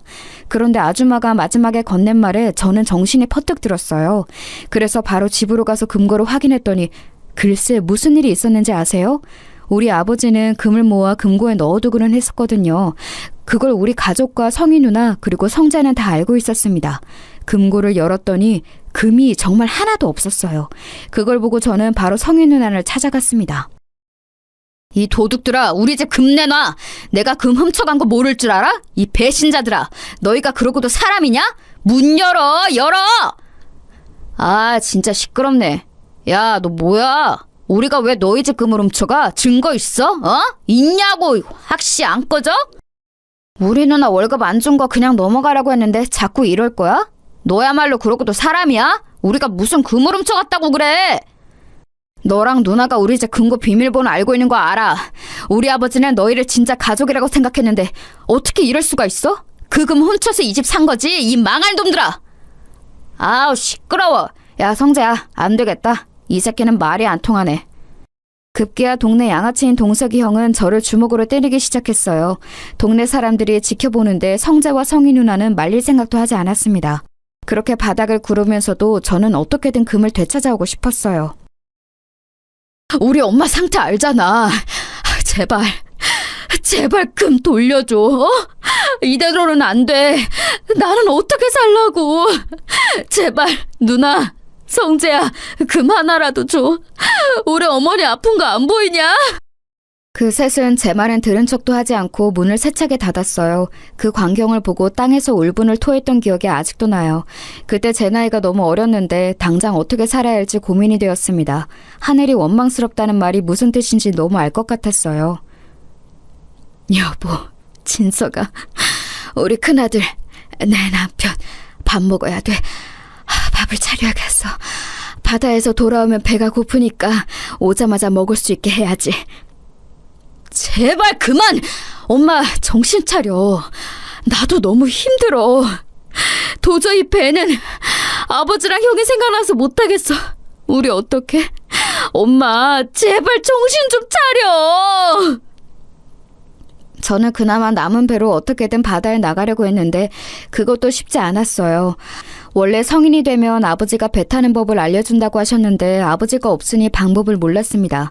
그리고 아버지와 형이 바다에서 죽어서 저한테도 트라우마가 너무 컸어요. 어머니는 여전히 제정신이 아닌 상태였고 저는 고등학교를 막 졸업한 상태라 할 줄 아는 것이 하나도 없었습니다. 진영아, 이 배 팔면 너 이제 재산은 있니? 금도 다 도둑 맞았다며. 진짜 성이랑 성재 그놈들 그러는 거 아니다. 동석이야 뭐 원래 양아치니까 그렇다고 쳐도 성이 남매는 그러면 안 되는 거야. 이 배가 마지막 재산이에요. 그동안 모아놓았던 돈도 다 쓰고 남은 게 없습니다. 우리 가족이 대대손손 목숨처럼 귀하게 여긴 배라 아까운데 제가 트라우마 때문에 바다로 나갈 수가 없어요. 아시잖아요. 우리 어머니 제가 바다 근처만 가도 거품 물고 쓰러지세요. 아유, 그러니까 말이야. 내가 진짜 안타깝다. 그래서 평균보다 더 돈 주는 거야. 마음 단단히 먹고 힘내라. 응? 너도 이제 성인이니까 할 수 있는 일을 찾아봐. 그래야죠. 그런데 어머니 상태가 저러니까 제가 마음 놓고 일할 수가 없어요. 지금도 잠드신 거 보고 겨우 나온 거예요. 아무튼 배 사주셔서 감사합니다. 이 은혜 잊지 않을게요. 저는 결국 남아있던 배도 모두 팔았어요. 그렇게 동네에서 제일 잘 살던 우리 집은 한순간에 동정을 받는 처지가 되었습니다. 가장 슬펐던 것은 그래도 누구를 탓할 수가 없다는 점이었어요. 아버지와 형의 선택으로 그렇게 되었잖아요. 만약 저 혼자였으면 어디 공장이라도 들어갔을 텐데 어머니가 있어서 일단 급한 대로 집 근처 시장에 취업했습니다. 진영아, 너희 아버지가 생전에 우리 집을 많이 도와주셨어. 내가 그 은혜를 어떻게 모른 척을 하겠니? 우리 집에서 일하면서 어머니 모셔라. 그런데 우리도 형편이 좋지는 않아서 많은 돈을 줄 수는 없어. 이해하지? 그럼요. 저는 이렇게 일할 수 있다는 것 자체가 좋아요. 사장님 아니었으면 누가 저를 직원으로 고용하겠어요. 감사합니다. 저 그럼 운전해서 배달 다녀올게요. 시장 안에 있는 백반집에 취업한 저는 주로 배달 일을 시작했어요. 돈을 많이 벌지는 못했지만 그래도 어머니를 혼자 모시고 살기에 나쁘지는 않았습니다. 그래도 이때는 어머니가 간간히 정신이 돌아오긴 했었어요.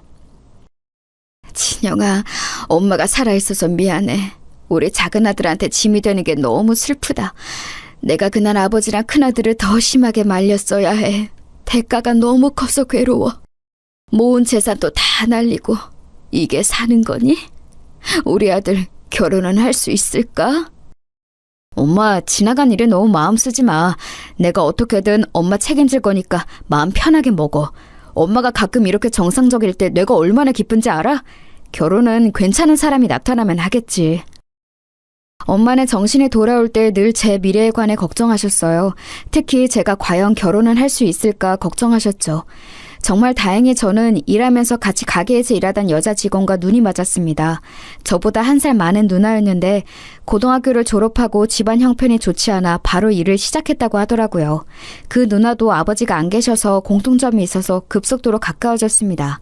그리고 자연스럽게 연애를 시작했고 제가 군대에 다녀오고 그 이후에 결혼하게 되었어요. 여보, 이거 먹고 나가. 그래도 사람이 먹고 살려고 일하는 건데 밥은 먹어야지? 이따 내가 어머니 모시고 병원 다녀올게. 오늘도 힘내고 파이팅이야. 고마워. 나는 진짜 한동안 슬픔에 빠져 살았는데 당신을 만나고 처음 웃게 됐어. 내가 군대 갔을 때도 우리 엄마를 본인 엄마처럼 돌봐주고 결혼하고도 이렇게 지극정성이잖아. 돌아가신 아버지와 형이 당신을 하늘에서 보내준 것 같아. 나도 당신한테 고마워. 결혼하고 계속 꾸준히 일하면서 돈을 벌잖아. 종일 일하면 체력적으로 많이 지치고 힘들 텐데 전혀 티를 내지 않아서 인간 대 인간으로 대단하다고 생각해. 우리 아이 태어나면 더 열심히 서로 의지하고 살자.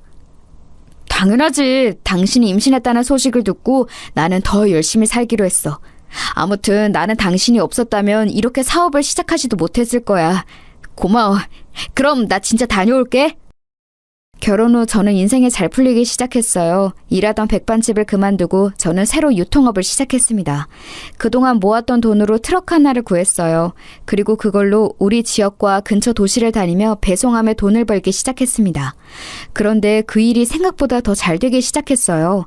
아내는 집에서 우리 어머니와 장모님을 함께 모셨습니다. 어차피 각자 어머니들이 혼자 계시던 상황이라 그런 결정을 내렸죠. 다행히 장모님은 정신이 멀쩡하셨어요. 야, 잘 나간다? 한동안 얼굴이 죽상이더니 이제 좀 숨통이 트이냐? 요즘 트럭 몰고 다니던데 일감 많아 보이더라. 우리 가게랑도 거래할래? 너는 인간이면 나한테 말 걸지 말아라. 나는 너희 누나랑 너랑 할 말이 없다. 내가 왜 너희 가게랑 거래를 해? 훔쳐간 금이나 내놔라. 증거 있냐고. 증거도 없으면서 금을 내놓으라고 하면 뭐라고 답해야 하냐? 우리 가게가 시장에서 그래도 2번째로 큰 가게잖냐. 혹시라도 일감 끊기면 말해라. 내가 그래도 예정이 있어서 인심 써줄게. 아, 우리 매형이 안 된다고 하려나? 또 찾아왔다고 우리 매형한테 두들겨 맞으면 어떡해. 그때는 나도 가만히 있지 않을 거야. 너희 누나는 결혼할 사람이 없어서 동네 양아치랑 결혼하냐? 아무튼 시비 걸지 마라. 또 이러면 경찰에 신고할 거야. 경찰? 경찰? 해! 하라고! 참나, 네가 그러면 내가 무서워할 줄 알았냐? 등신. 제가 하는 사업이 커지면서 저는 시장 안의 상인들과 무척 가까워졌어요. 다른 곳들은 다 괜찮았습니다. 특히 아버지와 안면이 있던 분들은 오히려 저랑 더 거래하려고 난리였죠. 문제는 성재와 성희 누나의 가게였어요. 성희 누나는 결혼하고 바로 시장에 생선을 파는 가게를 열었습니다. 동석이 형과 성재와 같이 일하는 가게였는데 규모가 꽤 컸어요.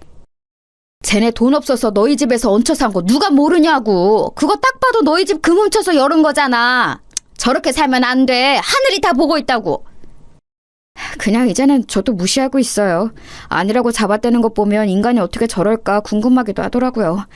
저 대신 화내주셔서 감사해요. 삼촌, 그럼 저 배달 다녀올게요. 그래도 동네 토박이라 제 편을 들어주는 분들이 많아 다행이었습니다. 그리고 저는 쉬는 날도 없이 일했어요.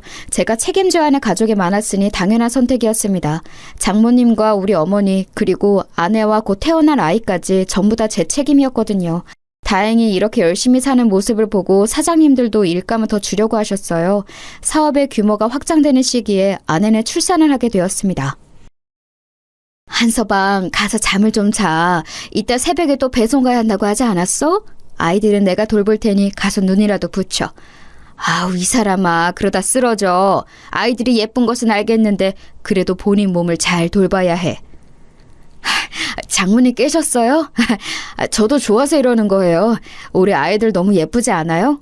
아내가 힘들까봐 깨는 게 싫어서 몰래 나와 있었어요.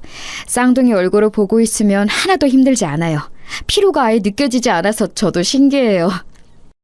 자네 덕분에 우리 딸도 나도 사돈댁도 잘 살잖아. 그래도 누가 뭐래도 건강이 제일 우선이야. 알지? 몸 챙겨가면서 일해. 내가 오늘 시장 가서 재료 사서 닭백숙을 해놓을 테니 와서 먹어. 와, 장모님 감사해요. 힘드실 텐데 매번 우리 엄마랑 말동무도 해주시고 제가 오히려 복 받았다고 생각해요. 무려 아내는 쌍둥이를 낳았어요. 쌍둥이라 제 어깨 위에 짐은 2배였지만 행복도 2배였어요.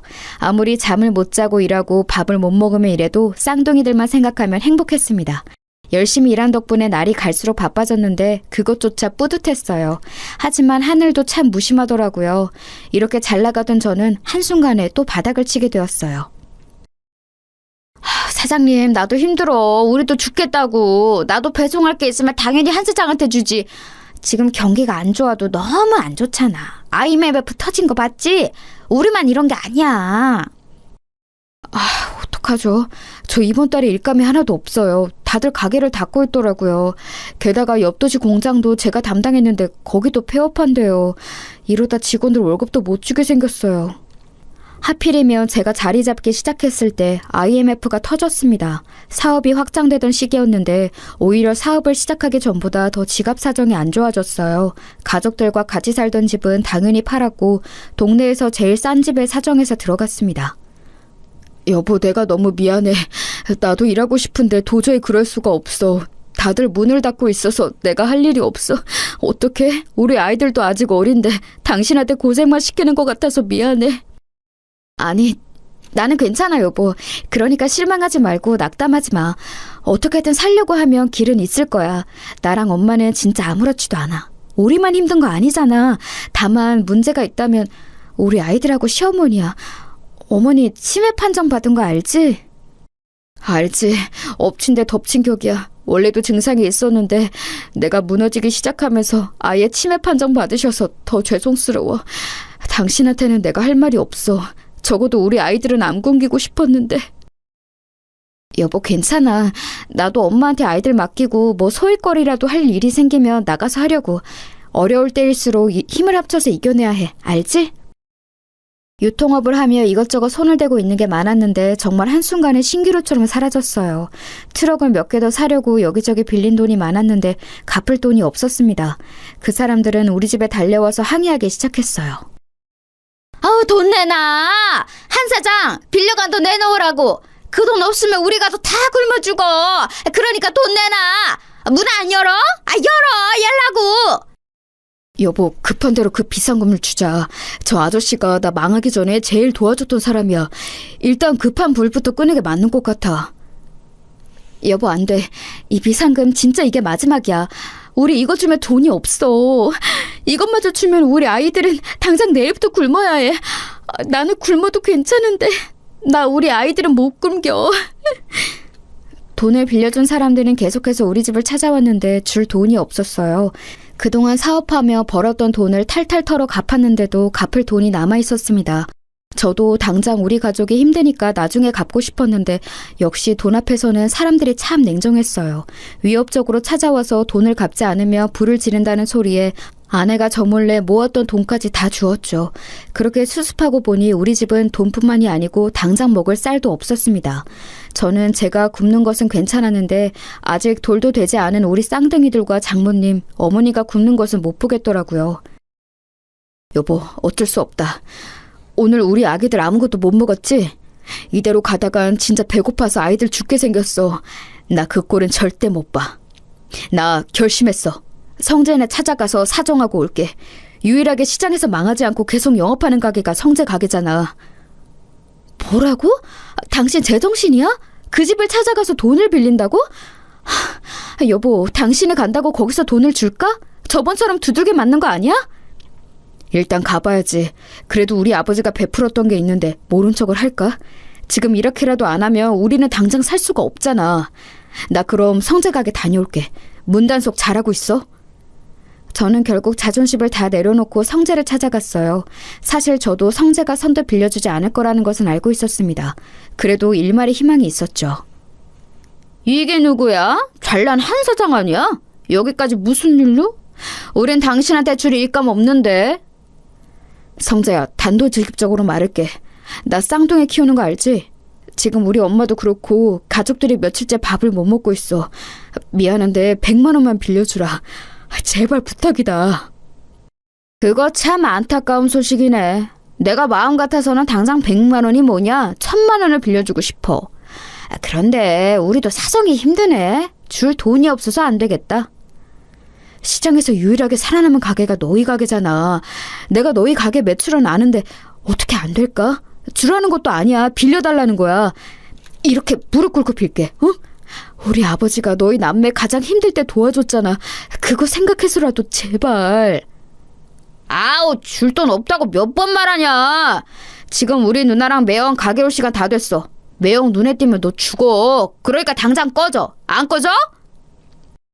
성재는 제가 무릎 꿇고 울면서 빌어도 돈을 절대 빌려주지 않았어요. 저는 하지만 물러설 수가 없었습니다. 이미 자존심을 내려놓은 지 오래였어요. 집에 돈을 들고 가지 않으면 당장 가족들이 죽게 생겼으니 성재의 바지가랑이를 붙잡았습니다. 성재야, 제발, 우리 집에서 너한테 해줬던 거 기억 안 나? 그거 생각해서라도 쌀이라도 조금 주면 안 되겠냐? 내가 이렇게 부탁할게, 제발. 도대체 언제적 얘기를 꺼내는 거야? 기억이 안 나는 호랑이 담배 피우던 시절 아니냐? 나는 너랑 할 말 없으니 꺼져! 퇴! 심지어 성재는 제가 붙잡자 얼굴에 침까지 뱉기 시작했어요.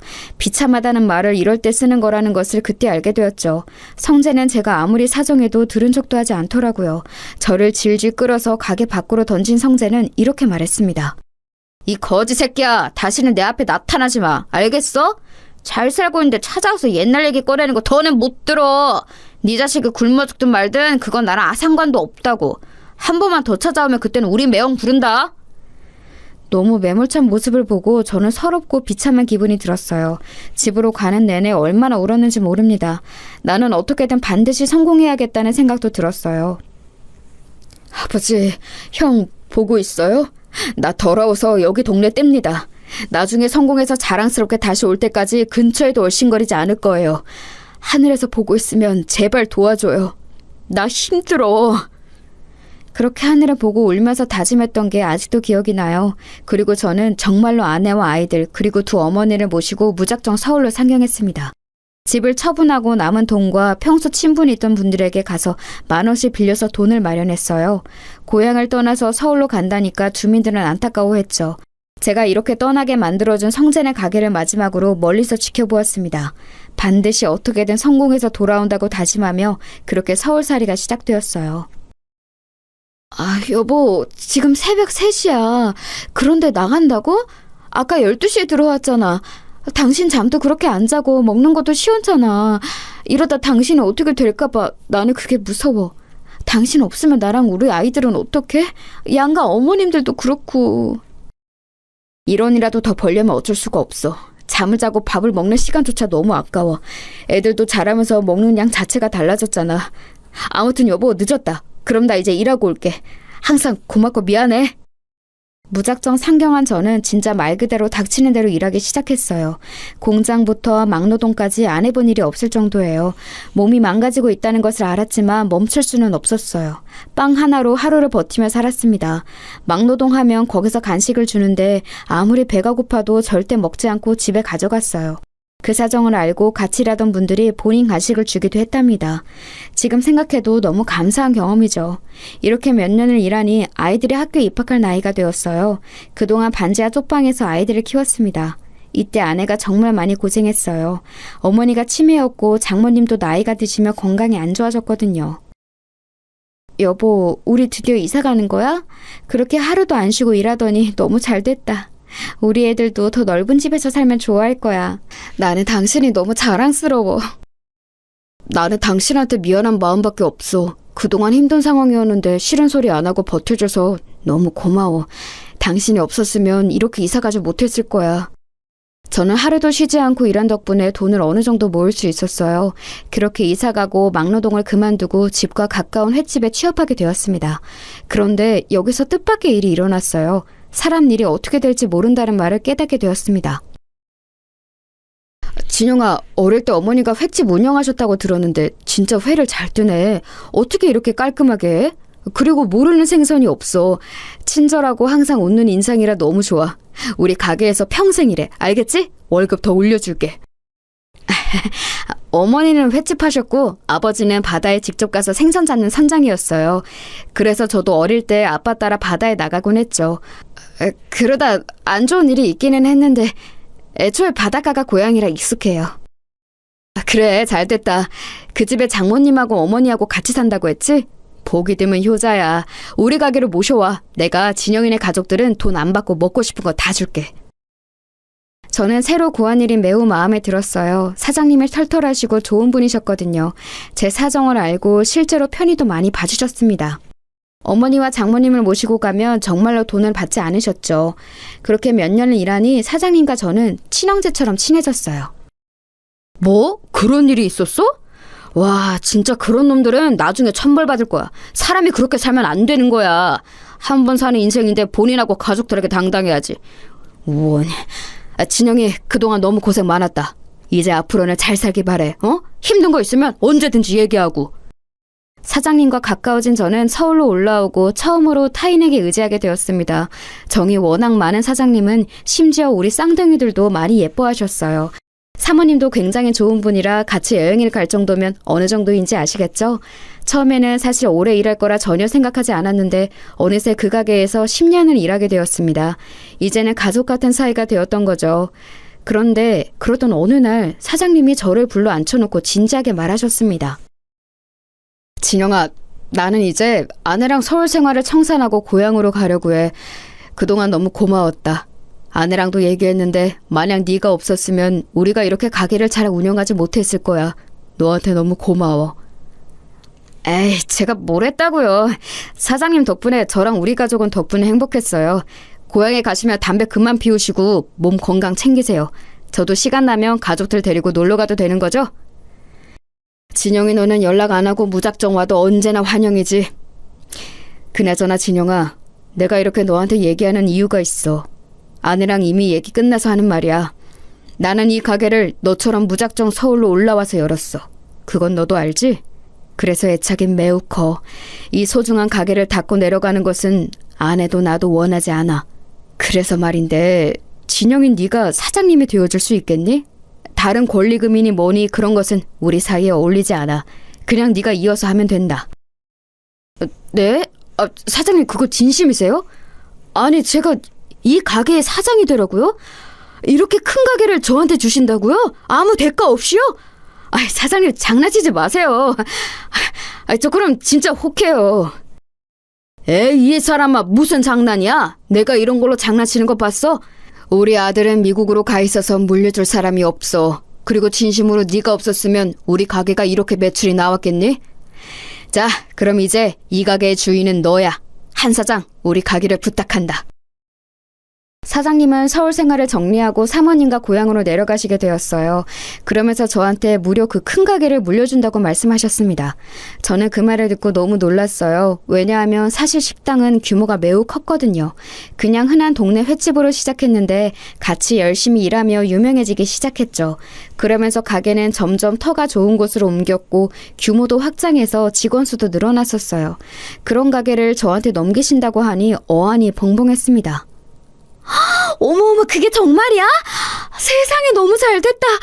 당신 그렇게 열심히 일하더니 좋은 일이 생길 줄 알았어.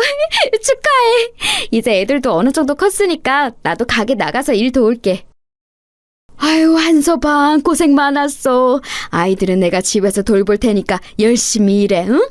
그리고 항상 고마워. 혼자 얼마나 고생하는지 너무 잘 알아. 아니에요. 장모님이랑 아내한테는 늘 고맙죠. 치매인 우리 엄마도 돌봐주시고. 아무튼 이제 제 가게니까 전보다 더 열심히 일하려고요. 제가 어떻게든 끝까지 책임진다고 했던 거 기억하시죠? 장모님, 조금만 더 믿어주세요. 저는 가게를 사장님에게 이어받고 더 열심히 일했어요. 직원들도 애초에 원래 같이 일하던 사람들이었고 단골 손님들과도 안면이 있는 상태라 익숙했습니다. 사장님 바뀌고 어째더 반찬이 맛있어졌어. 사모님 손맛인가? 예전에도 맛있었는데 지금은 다른 가게는 못 갈 정도잖아. 이제 더 잘 될 일만 남았네. 사장님은 초심만 안 잃으면 돼. 제가 사장이 되자 아내가 나와서 반찬도 만들고 더 정성껏 손님들을 대접했어요. 그러니까 손님이 오히려 예전보다 훨씬 늘어서 대기하는 사람까지 생길 정도였습니다. 너무 바빠서 직원도 몇 명이나 더 채용했는지 모릅니다. 그렇게 10년을 더 일했어요. 가게는 2, 3호 점까지 낼 정도로 잘 되고 있습니다. 물론 좋은 일만 있던 것은 아니에요. 치매에 걸리셨던 어머니가 돌아가셨습니다. 어머니는 놀랍게도 돌아가시기 직전에 잠깐 정신을 차리셨어요. 그리고 저한테 말씀하셨죠. 진영아, 고생 많았어. 내 아들, 엄마는 이제 여기까지야. 우리 아들 미안해. 엄마는 아빠랑 네 형을 보러 갈게. 엄마 죽으면 우리 고향에 묻어줄래? 아빠 옆에 잠들고 싶어. 엄마 걱정하지 말아요. 엄마도 그동안 사느라 고생 많았어. 이제 하늘에서는 편안하게 있어. 아버지랑 형한테 안부 전해줘요. 엄마는 그래도 마지막에 가실 때는 편안하게 가셨어요. 그리고 저는 엄마의 유언을 들어주기 위해 고향을 떠난 이후 처음으로 다시 방문하게 되었습니다. 10년이 지나고 다시 간 고향은 세월이 흘러도 변함없었어요. 오랜만에 보는 반가운 얼굴도 많았답니다. 아이고, 이게 누구야? 아니, 너 진영이 아니냐? 웬일이야? 서울 가더니 성공했나 보네? 이야, 얼굴이 아주 좋아졌어. 누가 보면 몰라보겠어. 진영아, 그동안 어떻게 살았니? 세상에. 아저씨, 그동안 잘 지내셨어요? 저 지금 서울에서 횟집하고 있어요. 장사가 생각보다 잘 되어서 다행이에요. 아저씨는 그대로네요. 저 서울 갈 때 빌려주신 돈 갚으려고요. 너무 늦게 와서 죄송해요. 아, 그때 그 돈? 아니야, 나는 10만 원을 줬는데 1,000만 원을 돌려주네. 아이고, 고맙다. 진영이 너 떠나고 여기는 한동안 말이 많았어. 성재네도 지금 망해서 여기저기 돈 빌리고 다녀. 그리고 그 동석이 그 놈이 성이랑 이혼했어. 20년이 지났으니 당연히 이자까지 줘야죠. 그때 아저씨가 저한테 돈 안 주셨으면 저 서울 갈 차비도 없었어요. 아직도 감사하게 생각하고 있어요.